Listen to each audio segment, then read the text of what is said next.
আলাইহি ওয়াসাল্লাম উম্মতি উম্মাতুন মারহুমাতুন তাদখুলু কুবুরাহা বিযুনুবিহিম ওয়া তুখরাজু মিন কুবুরিহা লা যুনুবা আলাইহা তুহমাসসু আনহা বিইস্তিগফারিল মুমিনিনা লাহা। অর্থ কি?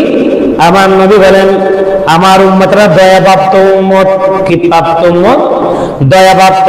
আমি রাসূল দুনিয়াতে আসার আগে রব্বুল আলামিনের কাছে আমার উম্মতের গুনাহ আমি মাফ চেয়ে নিয়েছি। সুবহানাল্লাহ। এরপরেও তাদখুলু কুবুরা বিযুনুবিহিম, আমার উম্মতরা দুনিয়া থেকে যাওয়ার পরে গুনাহ নিয়ে কিন্তু কবরে যাবে। গুনাহ নিয়ে কোথায় যাবে? কবরে যাবে।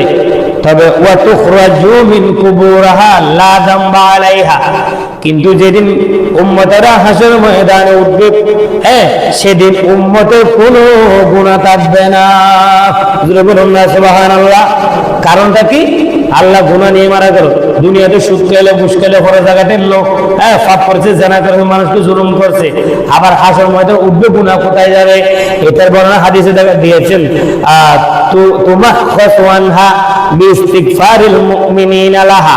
আপনি মারা গিয়েছেন, আপনার সন্তান কবরের পাশে দাঁড়াইয়া সূরা ফাতিহা, সূরা ইখলাস মেজবান দিয়ে হোক, ভালো কাজ করে হোক, গোসল শরীফ পড়ে, মিরাজ শরীফ পড়ে, জিয়ারত করে, প্রতি শুক্রবার, শবে বরাত, শবে কদর, ঈদুল ফিতর, ঈদুল আযহা, মেরাজের রাতে দাঁড়াইয়া দাঁড়াইয়া মা বাবার জন্য কবরে জিয়ারত করেছেন। এই প্রতি বছর করার কারণে আল্লাহ রাব্বুল আলামিন সমস্ত উম্মতের গুনাহ মাফ করে দিবে। মারা গিয়েছে কিভাবে? গুনাহ অবস্থায়।